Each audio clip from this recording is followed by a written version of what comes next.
What's going on, guys? Mike C here for Arrow Entertainment. If you have yet to do so, hit that like and subscribe button down below. Also, you can follow us on twitch.tv/arrow with a name.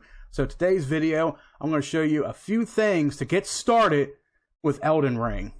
Here's where we're going to go.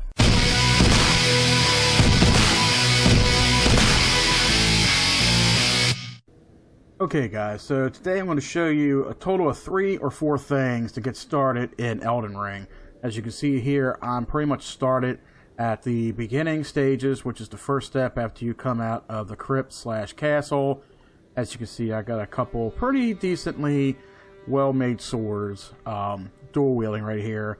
But if I scroll over, and I have this, which is called the Twin Blades. Now the Twin Blades is a pretty good weapon for starting out for two-handed wielding, but in order to get it, in order to use it, you would need to have your stats on the equipment pretty much up to what it says right there for the Twin Blades. So you would need 18 dexterity, 10 strength, and so on in order to use it. Now I have pretty much my character level up to 72 as of this point, and I will show you how to rank up your character fast to get those stats increased at a rapid rate.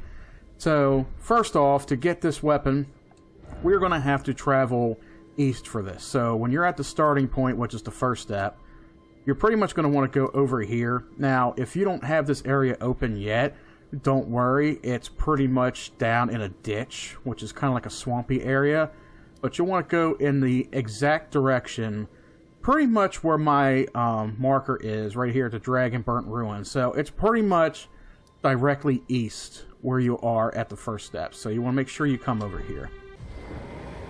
So here we are at the Dragon Burnt Ruins, which is where my marker is. I was a little bit off, but there are 2 different ruins to go to. You want to hit the one that's just south of where my marker is right there. So where my marker is basically straight east of the Stranded Graveyard. You'll know when you get here, when you see this crypt opening right here in this area, there are no enemies at all. Now, I already got this, but I will show you. Right here is a closed door. This door will be closed, so you'll open the door, and straight ahead, you will find a chest. I don't believe it. Yes, there's a message. So you open this chest, and you will find the Twin Blades. However, if you go to the crypt up here, where I pointed to, even though there is a crypt area there and there is a chest down below, it has a teleportation screen that will teleport you to the high up east side of the map, where you don't want to go to yet because they're high level enemies. So let's go on to the next thing.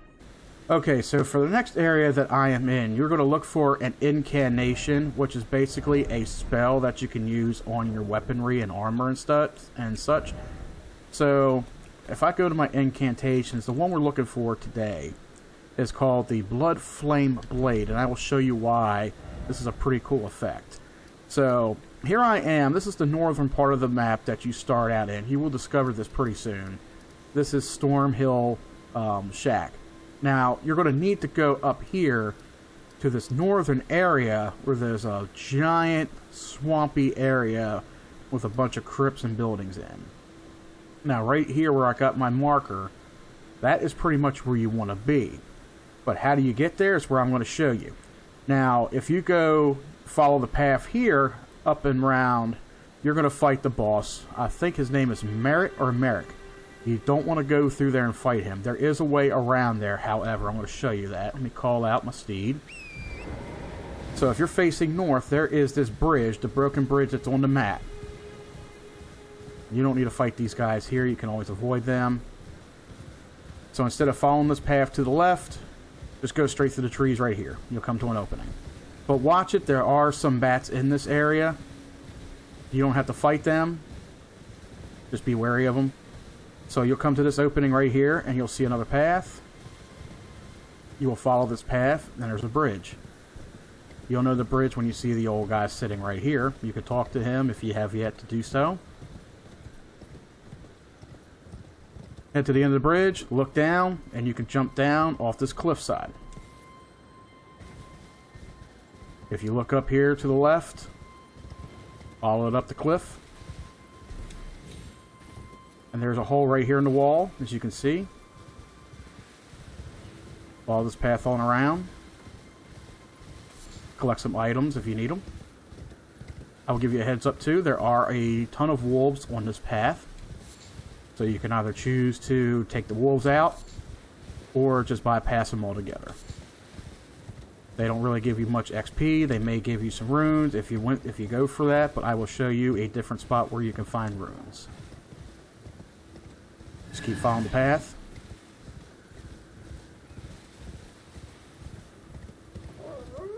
It may seem lengthy, but this is taking you around the whole castle where the one of the first bosses that you come across is in. There's a ton of stuff here that you can collect for crafting if you have the crafting ability open.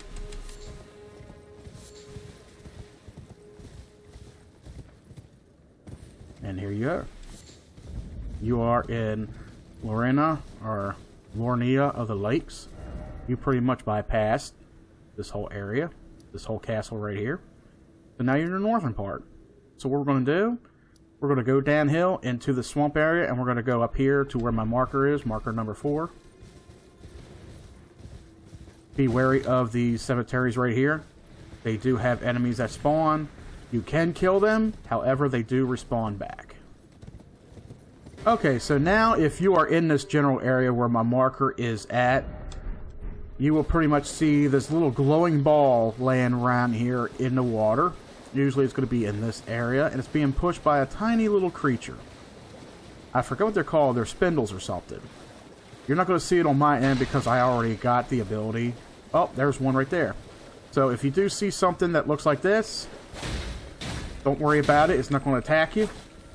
But you are limited to time on taking it out.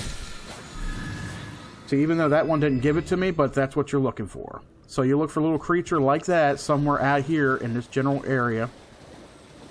You will take him out, and you will get your incantation for BLOODFLAME. Okay, so now that you have your Twin Blades and your BLOODFLAME incantation, I'm going to show you exactly what it does. But you do need one other thing. And this is something that you can buy from a merchant, either at the round table or one of the merchants at the churches. The finger seal. The finger seal is pretty much what you use to grant your weapons the buff of the incantation. So if I use this buff, pretty much you have Darth Maul's dual blade. This is pretty cool. Now, if we go back into inventory and take a look at that incantation you just picked up. This pretty much enchants your right hand ornament with BLOODFLAME. And it gives you, it's required Faith 12 and Arcane 10. So everything that's on the right hand side are the stats for the incantation and the weapon that you are using. Now, for the final step, what I want to do, and I'm pretty sure you've seen many videos on this, is how to get infinite runes. Now, this will take a little bit of time and patience. It is a tedious process. However, you will have to have this whole area right here of the map pretty much open. Now, you don't have to open it per se, but there's one of two ways of getting up here. First off, if you start out down here off the first step, you will have to travel northeast to get to this area. Now, there's one of two ways of getting up here. First way is, I want to say it's right here, the Murkwater Coast. There is a portal that you come across down here, and the portal will take you all the way up here to one of the in-game castles, the Steel Sanctum. Now, I wouldn't recommend trying to fight anything up here because they're all high level, but this is a good area to farm runes and other items you may want. So you can either travel all the way out here exploring, or you can travel out there.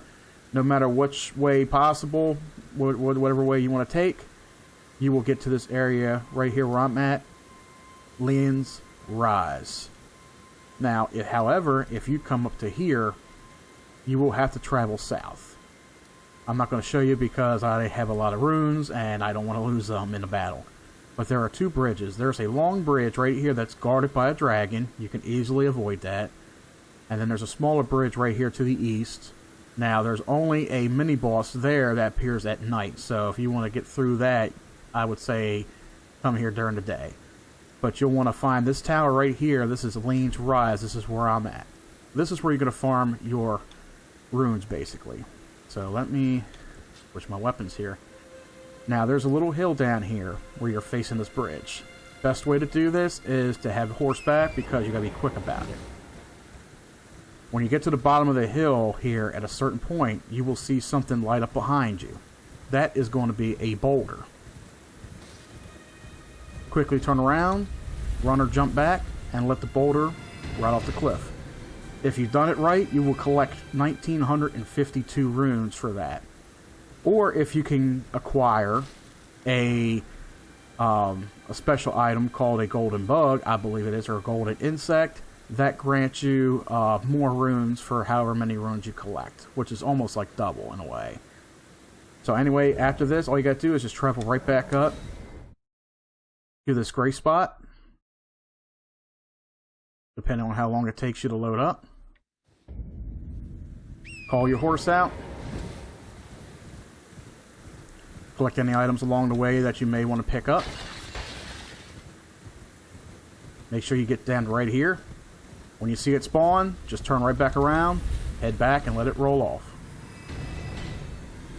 Now, this is not guaranteed to work every single time. There will be some times where you don't get any runes at all. I do not understand if this is... I don't know if this is a glitch or if it's something that just randomly pops up. But there are just random times where you're not able to get runes, but that's okay. All you got to do is just rinse and repeat. Every time this will give you under 2,000 runes, but the more you do it, the more runes you will collect. I say within an hour, tops, you will have collected close to 100 to 130 runes within an hour.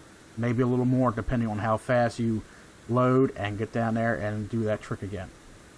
Anyway guys, that's all I have for you today. Thank you for watching. Be sure to like and subscribe and follow us on twitch.tv/errorwithaname if you have a Twitch account. Check us out later for our podcast and our game streams. Also follow us on Facebook at ArrowWAN 2022 for updates on future videos and streams that come out. This is Mike C. Stay tuned in. I'll catch you next time.